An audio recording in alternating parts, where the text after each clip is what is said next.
Hello everyone, welcome back to my blog.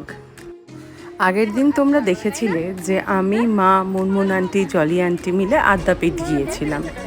আজ তারই বাকি অংশটা আপলোড করলাম।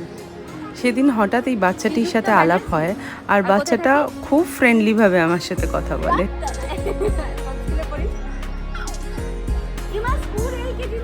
ব্যাস, শুনলেন তো, সেই একই ভুল। স্কুলের নাম জিজ্ঞেস করতে LKG বলে উঠলো। ওখানে এই দাদুর সাথেও আলাপ হলো। উনি বিগত 60 বছর ধরে এই বই বিক্রি করেন। এটা আদ্দামার কাহিনী আছে, আদ্দাস সাহেব আছে, মন্দির কেন ঢুকতে পারে না, আদ্দাস সাহেব আছে, প্রণামী মন্ত্র আছে, ভালো ভালো লেখাকে গল্প আছে, রামায়ণ মহাভারতের কথা আছে, সমস্ত কিছু জানতে পারবে। আপনি এখানে কতদিন বিক্রি করেন? আমি 60 বছর এখানে আসি, মা 60 বছর, 17 বছর বয়স থেকে। তখনই বই বিক্রি তখন করেন? এইসব বই বের করেছে, তখন কেউ ছিল না, আমি একাই ছিলাম। তখন 2 টাকা, 2 টাকা করে বই। আজও এরম ভাবে এই রোদ্দুরে কোনো শেড নেই, এরম ভাবেই বসে থাকেন? এই আমার অভ্যাস হয়ে গেছে। এখন আমার 80 বছর বয়স। মা ফটো নেবেন? আর বৃষ্টি হলে? হ্যাঁ, বৃষ্টি হলে সব মন্দিরে। আচ্ছা, কারণ আমার এখানে খাই দায়িত্ব ফ্যামিলির একটা মাছ গিলে 3000 টাকা দেয়। আগে ছিল 2 টাকা, মাছের 2 টাকা দিত। শুনলেন তো, উনি 17 বছর বয়স থেকে এই মন্দিরে বই বিক্রি করেন। মন্দিরেই থাকেন, মন্দিরেই খাওয়া দাওয়া করেন, আর মাস গেলে ওনাকে 3000 টাকা মন্দির থেকে দেওয়া হয়।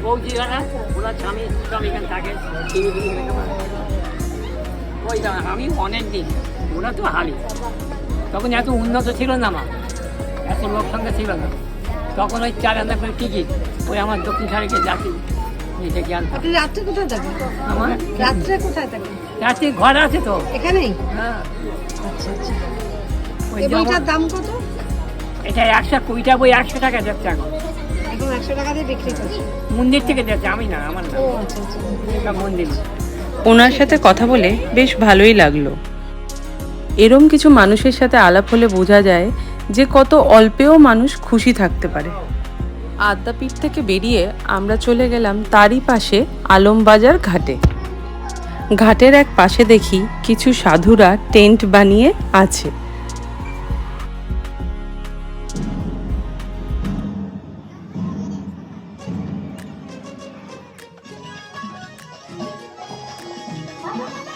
আর ওই যে দূরে মন্দিরগুলো দেখতে পাচ্ছ, ওখানে 9খানা শিব মন্দির আছে। আমরা হাঁটতে হাঁটতে কিছু গল্প করতে করতে পুরো জায়গাটা ঘুরে দেখতে লাগলাম। আর এই যে মা গঙ্গা, আর দূরে বালি ব্রিজ। বেলুড় মঠ 4টের আগে খোলেন, আর আমাদের হাতে কিছুটা সময় ছিল, তাই ভাবলাম টাইম ওয়েস্ট না করে গঙ্গাটা একবার এপার ওপার করা যাক ফেরিতে করে।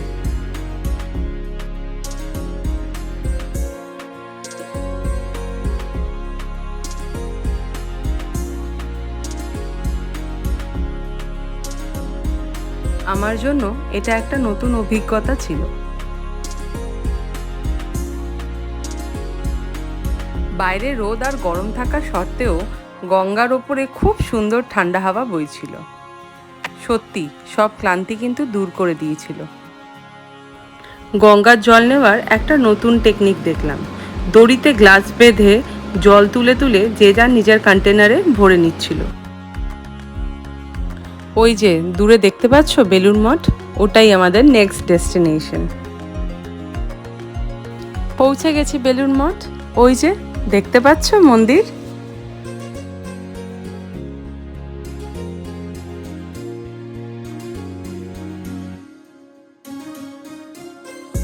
চারিদিকে এত সুন্দর সুন্দর ফুল সাজানো দেখে কিছু ফটো না তুলে আর পারলাম না। দেখো তো কেমন লাগছে আমাদের।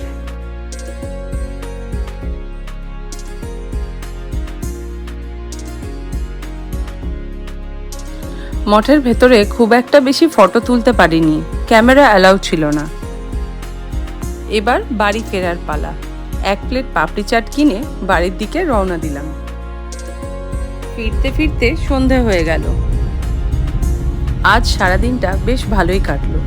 শরীরে একটু ক্লান্তি থাকলেও মনটা কিন্তু একদম চনমনে ছিল। আজ তাহলে এইটুকুই থাক, দেখা হচ্ছে আবার পরের ব্লগে। ততদিন আপনারা সুস্থ থাকুন, ভালো থাকুন। Keep smiling. বাই।